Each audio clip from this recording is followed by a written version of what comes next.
anumang oras o panahon, basta abutan ka ng gutom ay tiyak na di mo maiiwasan ang mamamili ng mga pagkain sa tabi-tabi. Nandito na nga ang fishball, kikiam, tokneneng, tokwa, hotdog at marami pang iba. Kahit di ka sigurado, basta kumalaw ng tiyan, dito sa PUP Teresa, tiyak na mapapawi ang iyong pagsusuman.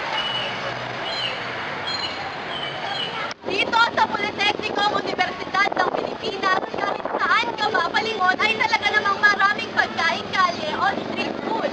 Nandyan na nga ang fishball, kikiam, pugo, tukneneng, calamares, buko juice, mangga, pinya, at marami pang iba.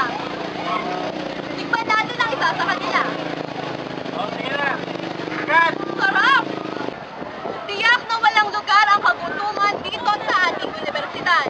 Basta hindi ka maselan, laging puno ang laman ng iyong tiyan. Kaya naman sa mga kapwa ko scholar ng bayan, ingat!